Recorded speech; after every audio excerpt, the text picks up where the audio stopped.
So in today's video, I've got good news both for those of you who actually own one of these quads and are looking to upgrade the headlights, and also for those of you who are sick of watching me test headlights in my Sportsman XP1000 S.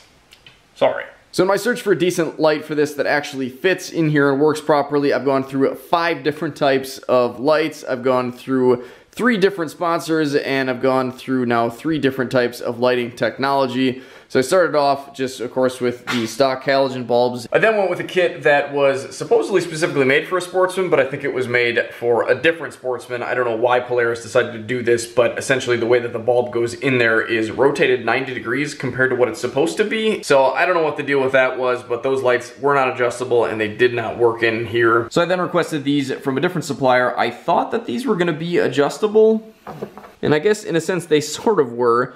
You just had to remove the set screw in here, bust this little plastic piece loose, and then clock this 90 degrees the correct way, and then glue it back on. And these actually work relatively well for the low beam. I was a little bit hesitant to stick them up in the headlight cowl though, because I believe they need a little bit of airflow at least. There is no fan in these, so basically it just uses the slots that they've got cut in here as a bit of a heat sink, and without any airflow in there and being so close to all the other electrical wires and components and stuff inside of there, I just didn't really have a good feeling that they would, 1, get enough cooling, and 2, not melt anything else in there. And actually down in the low beams, this heatsink is a bit of an issue because it sticks off just a hair farther than the stock bulb did. And because we've got this big tray that hangs down in here, that would actually press on this bulb, pushing the housing up. And even with them aimed all the way down, I was still shining way higher than I wanted to be. And that's what led me to a maybe somewhat outdated lighting technology. So these are gonna be the Xenon Vision HID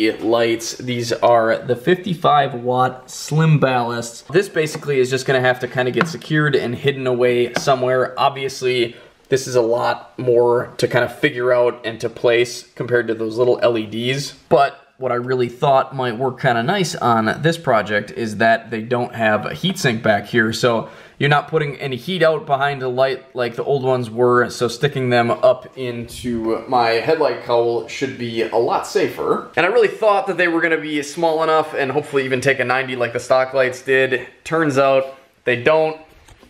And I did actually end up heating up and pushing my little tray in here out of the way because they were still getting kind of aimed up a little bit, and I didn't want to mess with that, so I just decided to take a blowtorch for this and kind of shove it in that direction.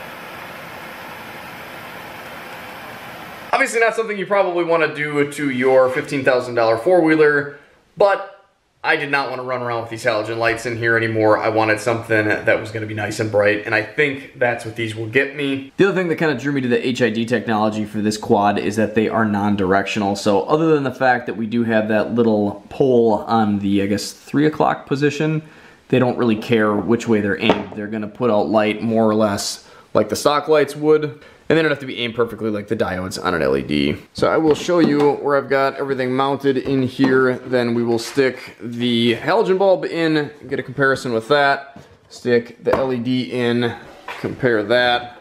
And then we'll take the HIDs out for a test ride. So I'm not gonna go through any of the wiring, but just as far as routing goes, I've got this plugged into the stock headlight harness here. Then that's all running back to my ballast, which I've got VHB taped up to that metal bracket there, and then I've actually got this little guy VHB taped right to the ballast, and then all that wiring is running back up to the light.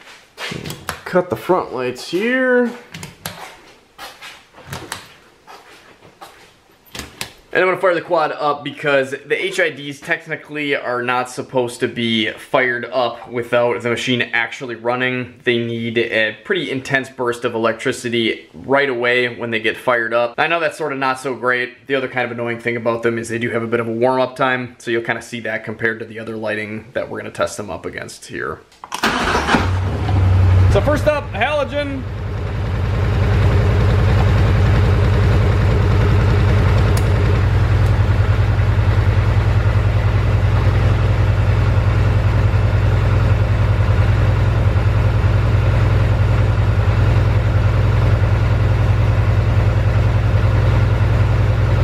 So it took a little bit of time to warm up, but obviously a much prettier light color coming out of the HID. I'm kind of surprised how bright the halogen looks compared to the HID though. I really thought these were a lot brighter, but honestly it seems like they're not that much of a difference.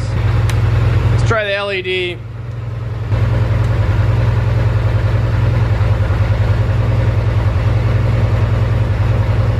So the HID was already a little bit warmed up, so it didn't take so long that time, but obviously the LED comes on quite a bit faster. So the light color between the two isn't all that much different. This is supposedly a 6000. I think this is either 6000 or 6500.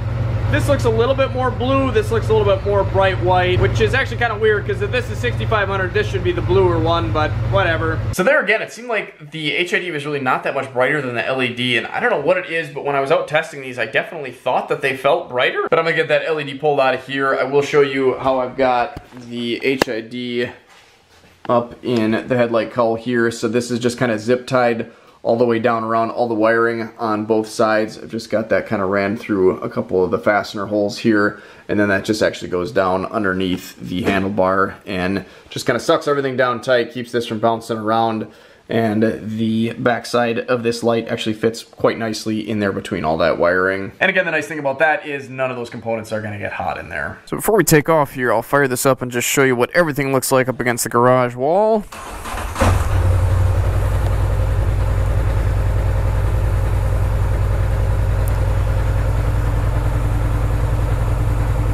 Me, or does the one on the left actually look brighter than the one on the right?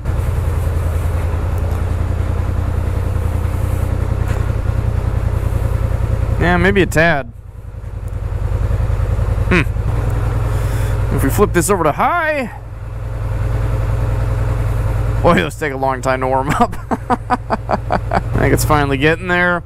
So if you guys remember, I do have this light bar wired into the high beam circuit, but obviously that's not on right now. I've got that unplugged just for this test. So we will hop on and we will hit the road.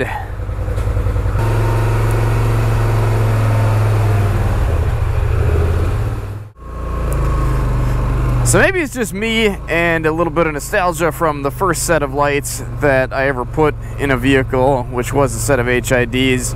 But I don't know, this light just seems a little bit different than an LED. I've always kind of been a fan of the kind of bright, brilliant white with maybe a hint of blue.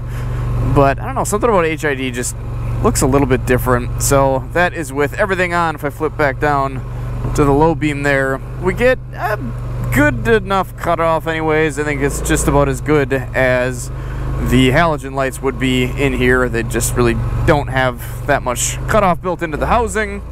If we switch over to the high beam, of course it takes a second to warm up. This really was not supposed to be a video ripping on HIDs. I just kind of forgot the little quirks that you get with these. But obviously then we've got kind of the light that moves independent of the rest of the quad. It's just attached to the handlebars, and that adds a lot of nice light just kind of everywhere, and it's super nice to have an actual bright light in there rather than the goofy little fog light bulb.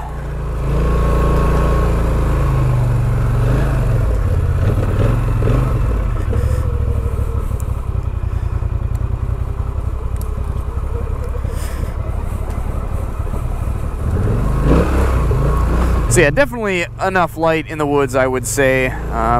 Really glad to have, like I said, something in that high beam finally that puts out some decent light. But let's hit the road and see how they look out there. So I'm gonna be really interested to see how these look on video. I have to say, I really think these seem, I mean, a heck of a lot brighter out here than the halogen, but I feel like they seem brighter than the LED too, and man, on the garage wall, it just did not seem like that was gonna be the case. Obviously, when we turn the high beam on, that definitely adds some extra light. I don't know if I've got that aimed too high. It seems like almost, maybe I do. Maybe not. Maybe. Now I do. I guess maybe that's about in the right spot. So with all three of them on, it definitely seems like there is more than enough light output here. I'll be interested also to see when I plug that light bar back in, how that looks when I go from low to high and then back down to low again. I think having that light bar wired into the high beam will kind of erase the whole warm-up issue with the high beam Obviously, if you only had that, it kind of is a slow process when it's completely cooled off. Now, switching from low to high when it's warmed up is super quick. I mean, it's just immediate on. Even with all of its quirks, I have to say I'm pretty happy with the HID system. One thing that I would say before you order this kit is take a look down in the comments. I will pin a comment to the top of the comment section if I do have any issues with these. HIDs, I think, kinda can be a little bit more finicky than LEDs. I don't know if I'm going to run into any issues with these or not, but if I do, I will let you guys know down in the comment section there. So if all the goofing around with the ballast and the extra wiring and stuff like that seems like too much work and you're willing to risk sticking an LED in here, I would say take a look down in the description. I'll have a link for that video if you guys missed it for the LEDs that I tested out. And you'll see in that video that there actually was a brighter version of that light that I missed out on when I selected the set that I tested. But I would say that those are probably going to be the ones to go with. I would think that those would probably be at least just as bright as what we're looking at here tonight, if not a little bit brighter even. However, like I said, beware with sticking anything like that inside of your high beam cowl there. Woohoo! Look at that moon coming up. That is awesome. Beautiful night for a ride. Man, that is orange. So thanks for watching, guys. Hopefully this video was entertaining and helpful to you. If it was, make sure and let me know down in the comment box below. Other than that, guys, take care, stay safe, stay swanky, get yourself some brighter lights if you've got one of these machines, and get out and enjoy this beautiful world.